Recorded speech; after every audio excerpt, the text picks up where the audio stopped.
trying to center myself before I go live.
Okay, there we go. Found my heart center. Hello, hello, hello, and welcome back to another episode of Today's Weather Tonight. Here, as always, I am your meteorologist for the evening, Cloud Hudson, and I am here to bring you all of tonight's top weather stories. All of tonight's top 5 stories. There were a lot of vibe stories tonight, so let me just go ahead and get into it. Let me share my screen correctly.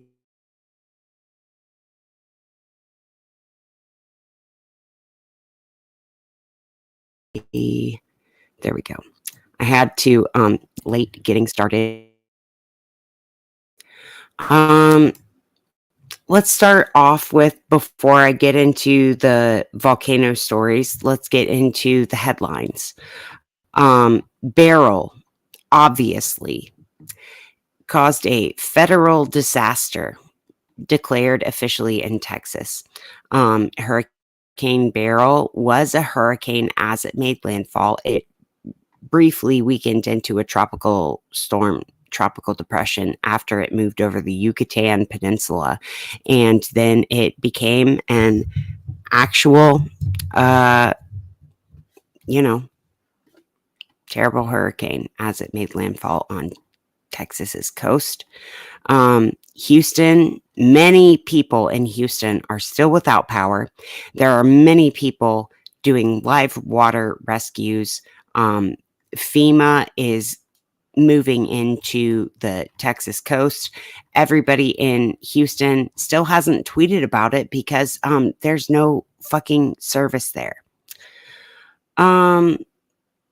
Other news, the heat wave in the west, the heat dome that is about to push Beryl out of the way in the Midwest and East, is literally melting the blinds off of homes in Arizona.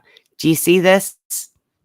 Like, imagine how hot it would be that, like you've seen cartoon character action figures on your dashboard in your car melt because it's so hot. But imagine that being literally your blinds. It's so hot that your blinds are melting.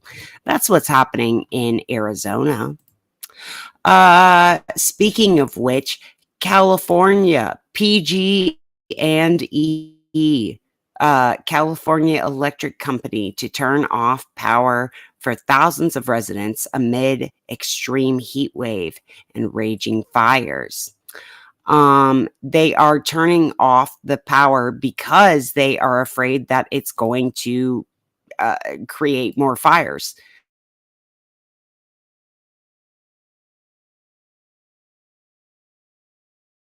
A little bit late jobs that I have to go and do real person in human things in my life. So sorry that I was late tonight. There were some people last night, some first-time viewers last night, that I really tried to find live at the right time for you guys, but I just I had some networking, I had some business jobs that I had to do. It is the death of.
We're going to talk about the volcanoes now. I had a feeling that my stream went offline as soon as I started talking about what I'm not going to talk about, and here we are. I did get cut off. Here we go. Okay. Volcanoes today.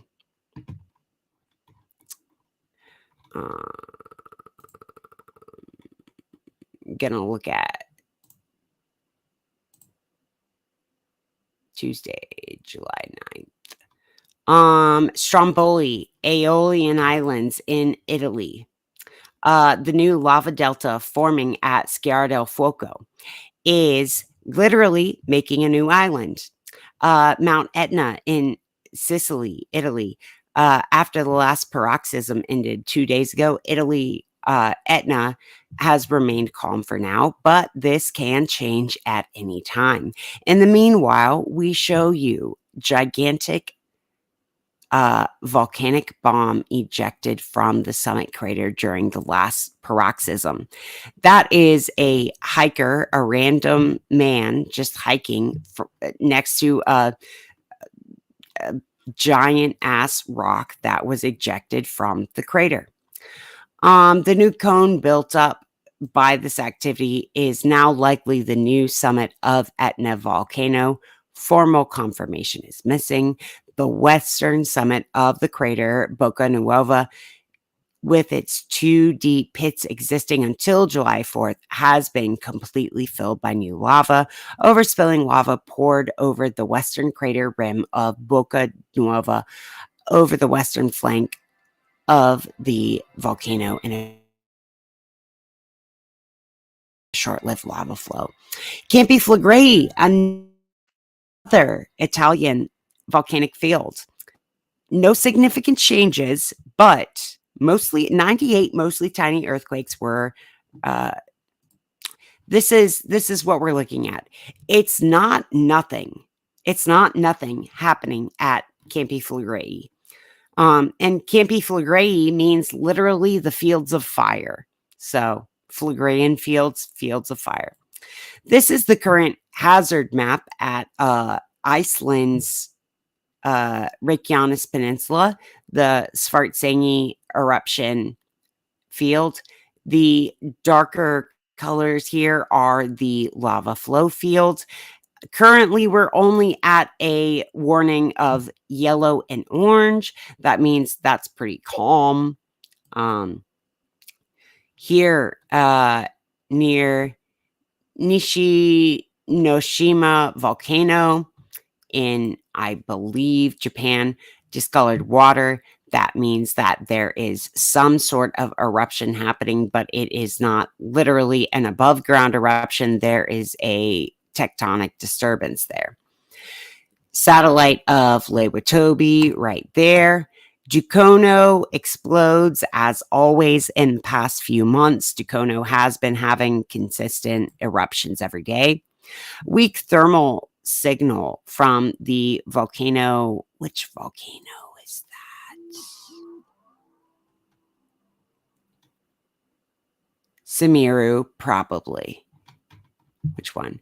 Also, lava flow and incandescent avalanches on the southeast shoot of Songhai volcano.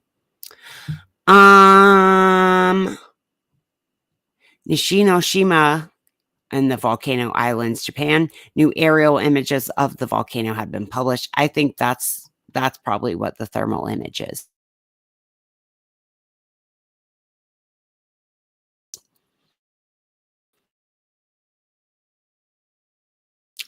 Might highly likely result from the interact with ambient rocks, dissolving minerals towards the surface. This leads to changes in watercolor, such as yellow to green tint due to sulfur dioxide, and hydrogen sulfide. In addition, images reveal a small crater pond in the crater floor and white steam emissions rising from fulmerals. That's what this is. Lewitobi, Sumeru, and Dukono all continue to explode.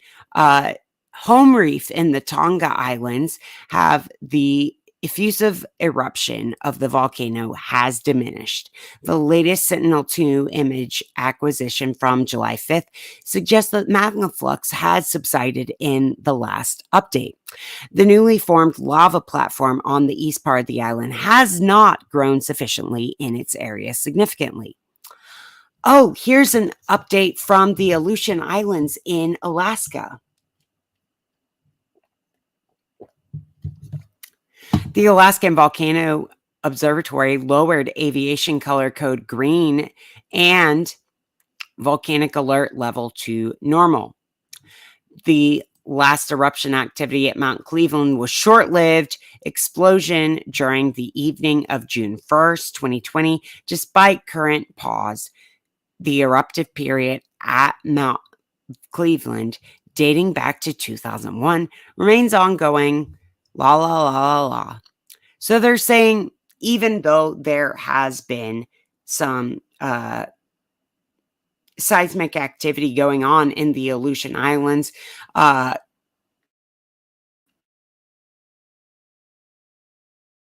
Cleveland is continuing, Del Ruiz continuing to erupt, Songhai continuing to erupt, Reventador continuing to erupt, Sabancaya, continuous ash emissions, etc., etc., etc. Let's go now to check out our earthquakes. Let's see. Let me get this to just the past 24 hours. So there was a 4 over here in there was a 4.0 at 6.61 kilometers depth. That was not at Puerto Rico proper. That was actually in Dominican Republic. Then we've got a 1.5 here in the pretty much near the New Madrid seismic zone in Missouri, a 1.7 in Oklahoma, a 3.6 in a random part of Mexico that doesn't often get quakes. Then we've had 3s and a 4.2 at 10 kilometers depth over here in the Sierra Madre part of Mexico. We've had a bunch of 3s here in the Baja Peninsula, several lower level quakes in mid Utah, some in actually this 1.1 is technically in Montana. We also had several quakes in Southern California as per usual. Big stack at the Geysers, California. A 2.7 that happened actually in right where the which plate is that? Juan de Fuca plate. Juan de Fuca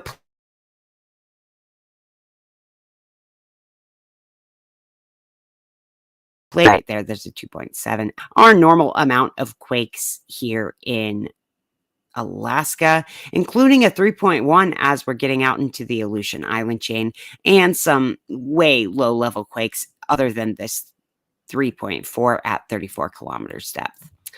Hawaii, pretty quiet for today. We had a 4.5 and a 4.6 out here on the Marianas Trench. These are at around 150 kilometers depth. We had a 4.6 here in Philippines at 9 kilometers depth. We had a 3.0 close to Perth at surface 0 kilometers depth. We had a 5.1 at 6 kilometers depth and a 4.9 at 76 kilometers depth over here near the Tonga and Fiji Islands, the wave-shaped plate boundary. Here's my favorite big story of the night, a 6.7 at 10 kilometers depth on the border of the African plate and the Antarctic plate. That is a pretty exciting one because it's, again, 10 kilometers depth, and also a 6 that we have been expecting. 4.0 here in the Himalayas and a 4.5 right in the heart of India. 4.0 here, or 4.1 here in Turkey, getting close to the border of which border? The border close to Iran. Here we go. There's a lot happening in Greece. There was a 5.0 really close to Iceland here too. A 5.0 at 10 kilometers depth here at the top of the world.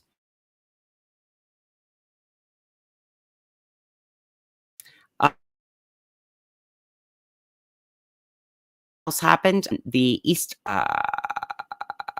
Pacific rise. I'm sorry. That is what we're looking at there. So we have had a lot of energy spreading throughout the plates. We're working on getting all of the energy from the sixes out. But we had another 6. Obviously, we had a 6.7. A 6.7 near like halfway between South Africa and Antarctica. Let's look now at our atmosphere, because today we've had a lot of tornadoes, tornado warnings, watches, and confirmed tornadoes on the ground, where Hurricane Beryl has now moved into being a post-tropical low, making quite the disturbance here in the Midwest. I'm going to try to put this on 250 frames so that we can see what happened here. But I think there was something like, I want to say like 30 different tornado warnings today. Hold on. I'm going to look this up.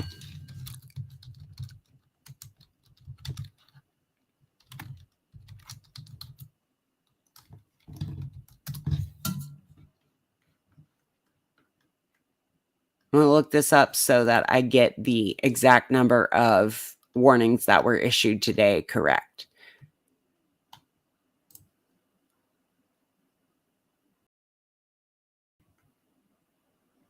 There was a huge enhanced risk area today. There were many, many, many mesoscale discussions.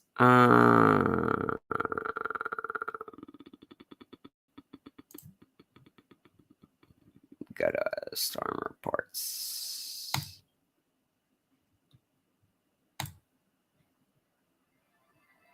Okay, we had 16 tornado reports, 41 high wind reports, 7 hail reports, and 64 total reports. There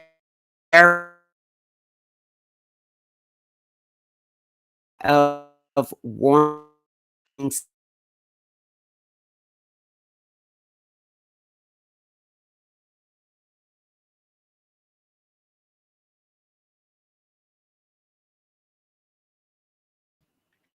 or actually Illinois, Missouri, and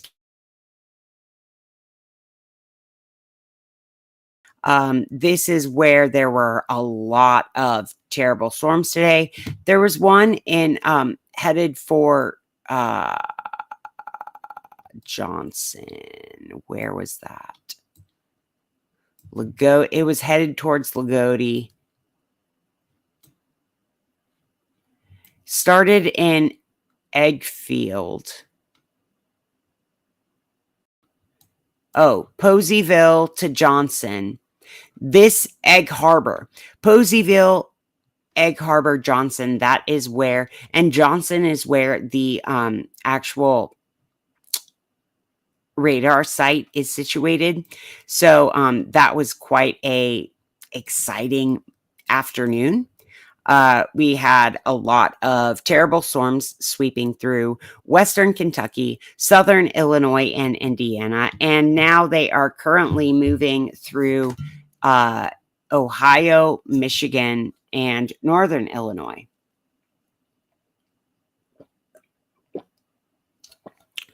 So this is the remnants of Beryl. People were saying on the live streams tonight, this is a Beryl NATO, but it actually is. It was kind of tragic. It was very sad. There were a lot of places where there were many people in danger here. It's no laughing matter, the amount of dangerous vorticity that was in the air tonight. That is not the only place that there's been severe weather, though. The Texas coast, where Beryl made places where there's 90, 52, 71% power outages. There are a lot of people dealing with a lot of power outages right now from something that was only a category 1 when it made landfall. And I am pretty sure throughout this coming tropical storm season, we are going to continue to see storms as strong, if not stronger, than Alberto and Beryl. We gotta get ourselves prepared and covered and safe for all of the ways that the weather is about to just fucking pummel us, just cream us. It's bad.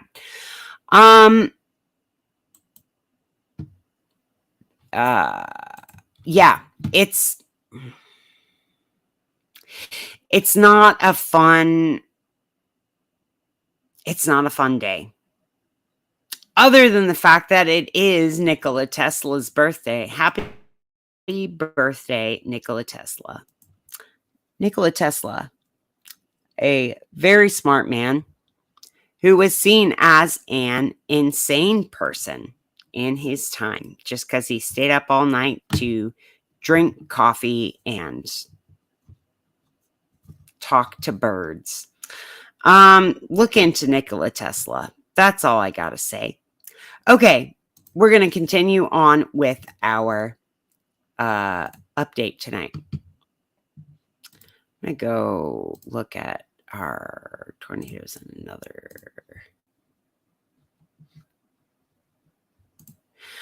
The one in Benton today has the most severe label on it. One fatal, unfortunately, here in Benton, Louisiana. On Monday, there was one fatality. Bossier Parish Sheriff reports a tree fell onto a mobile home in Benton near Cypress Black Bayou. That is really sad. Also in Tuesday, Ruidoso over here in New Mexico. Are you shitting me? There was a tornado in Ruidoso today, apparently.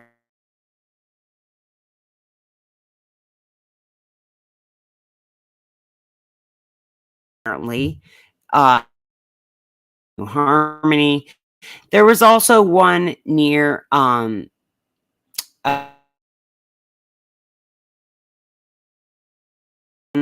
its way to Fort Knox. There were several tornadoes in this Western Kentucky area today. Let's look at our Schumann resonances. Okay, they had to cut out the data for a second there, but looks like we had a pretty even distribution. There was a random spike in mode 4 down here. Let's look at our frequencies with that.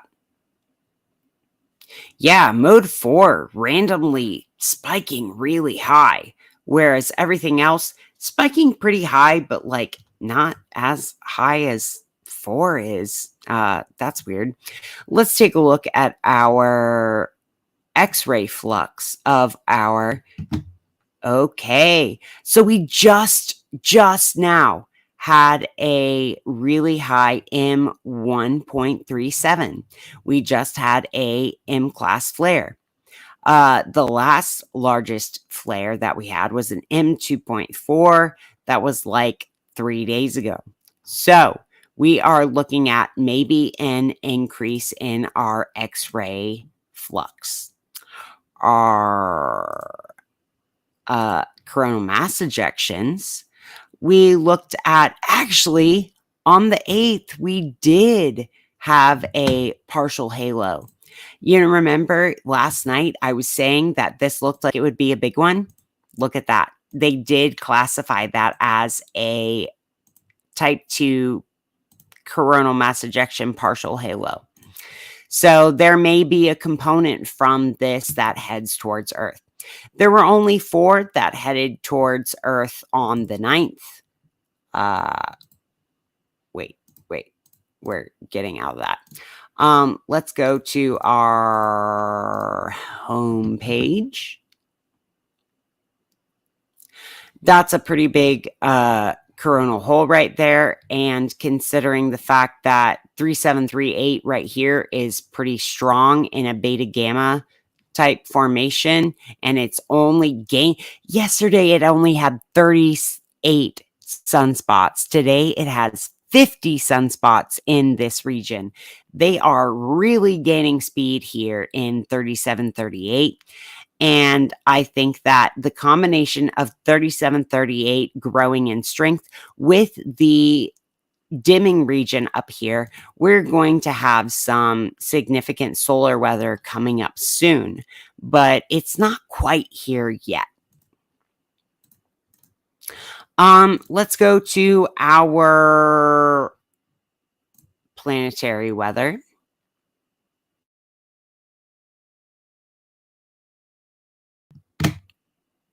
Almost there.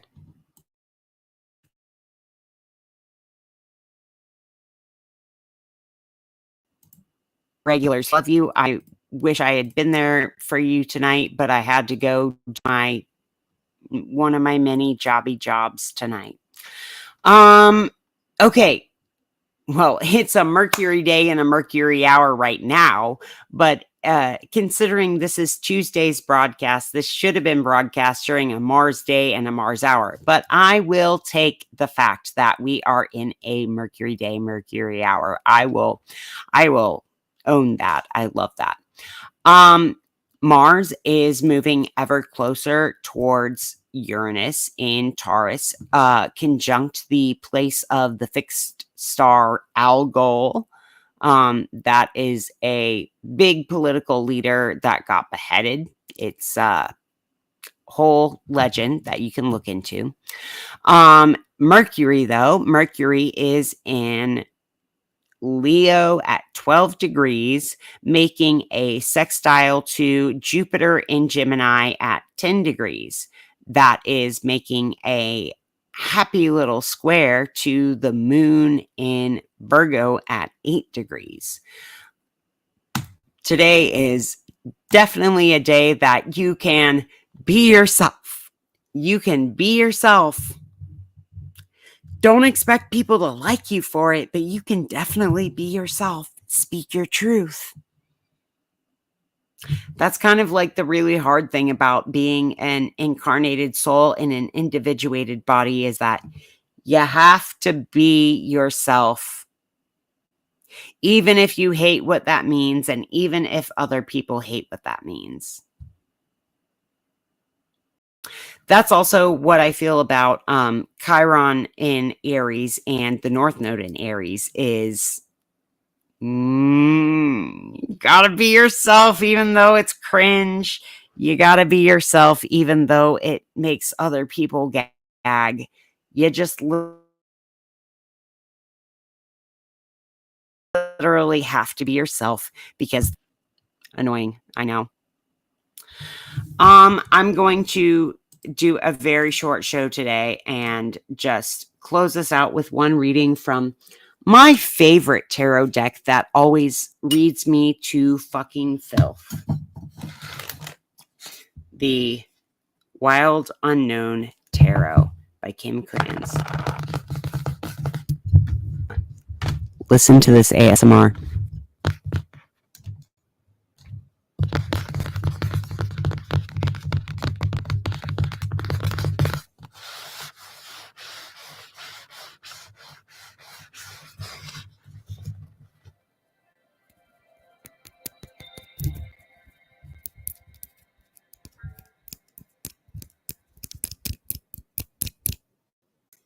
Do you see this? Do you see how beautiful this piece of labradorite that I keep with this deck is? It's so fucking beautiful.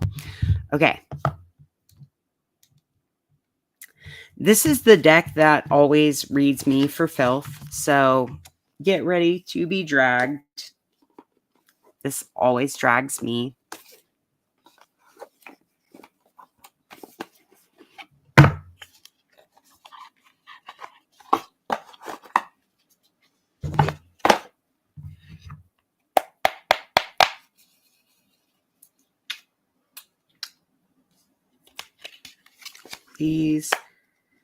Please tell us everything that's coming in through the other worlds. That's everything that's coming in through the places beyond what we currently consider science. Please tell us everything that our spiritual guides are trying to get the message through. Please tell us everything beyond what the planets even are trying to tell us. Please, the cosmic energy that we don't currently consider part of scientific method, but I'm trying to ask Chaos, Eris, the goddess of chaos. I'm trying to ask everybody through the chaos of the shuffling of cards. What's the weather? What's the vibe weather? What is the vibe weather beyond what we currently perceive? I'm using this deck because I trust that you will give us brutal honesty, and I also trust that you will give us the most hopeful and beautiful type of reading that the universe has for us, if that's what we need. And I also trust that you are going to give us the absolute worst red for filth dragging type of energy of reading if we deserve that right now. Okay, so this is my type of weather report for what I just said. My type of weather report for the things that right now. This is my type of weather report for the things that or perceive during the scientific process.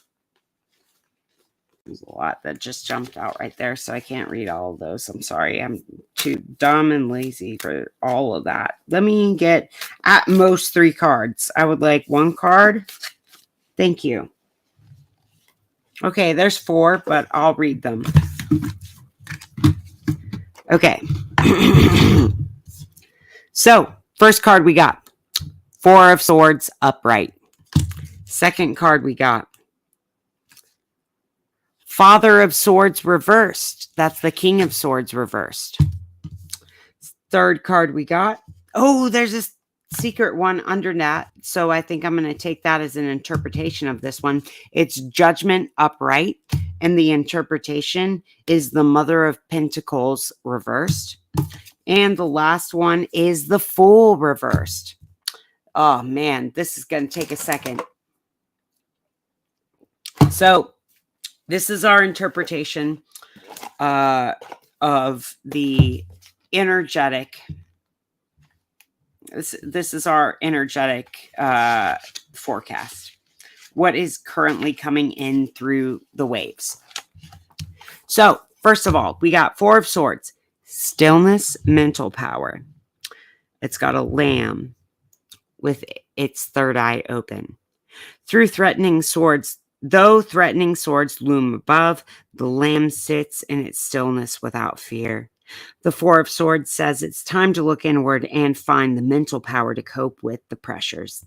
It's important to rest, seek meditation, or find literature that focuses on ways to quiet the mind. Take this time to recuperate and move inward before those swords strike. All right. So the next one is the Father of Swords reversed. That's the King of Swords in reverse. So the Father of Swords is analytical, masculine, fair, judgment-minded. He is like the judge of judges. And in reverse, you need to be able to use this energy internally. And also maybe you're using this internally too much.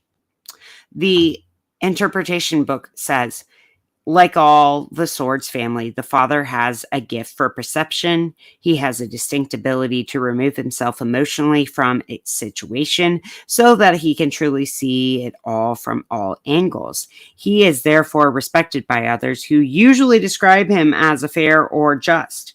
He is a responsible man with deep ties to his family. So, in reverse, this is the weather forecast done through tarot cards. I already did the weather part, but this is for the weather that we currently can't perceive through the scientific method.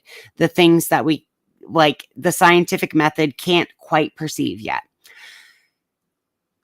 I really think that the King of Swords reversed is the energy of finding new methods for the scientific process, new types of scientific inquiry. We started out with the 4 of Swords upright. I think the King of Swords in reverse is a way that we are going to be able to perceive the world in a very balanced, fair, analytical, judgmental mind. But we have to do that towards ourselves first. With Judgment upright and the Mother of Pentacles reversed, this is the Queen of Pentacles. She is so abundant, so true, so radiantly true. But in reversed, this is something where you have to give yourself the abundance. This goes with the Judgment card upright. This is the rapture. This is the time when we separate the lower from the higher. Our echelons are vibrationally separated. Combined with the Mother of Pentacles, this is showing that our manifestations of physical reality and abundance are currently showing us where we are going to go with our Judgment card energy. If the rapture happened right now, the Mother of Pentacles, the Queen of Pentacles, would be the determiner of how successful we are there.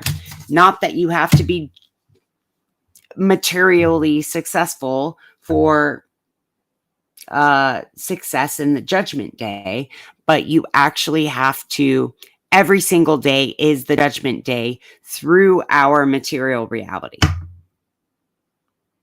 So if your intellectual swords energy is not giving success in the judgment, the reaper, the material condition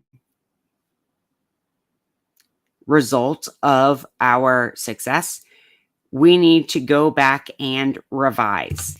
And that's where the Fool in reverse comes in. The Fool in reverse comes in when we are shown the fact that we need to go back to basics. We need to go back to square one. We need to go back to being the Fool. It's not that we are already the Fool. It's that our source of clarity and transcendence and figuring out how to find our Mother of Pentacles abundance through judgment and through our intellectual deciphering of the world. That all comes through going back to the basics of being the dumb little bird, the dumb little fool about to fly out of the nest, even though it doesn't know if it can fly or not. We are about to put ourselves to the test and figure out if we can fly or not. And all of our analytical shit, we can be as analytical as we want to be, but we are never going to know if that actually matters in the material world until we face the judgment of putting ourselves to the test of flying out of the nest. We got to try this all. We got to try it. Okay. I love you guys so much. It's been quite an interesting reading tonight. Quite the energetic clusterfuck going on right now. I love you all so much. Thank you for coming to another episode of Today's Weather Tonight. I love you. I love you. I love you. Have a great night.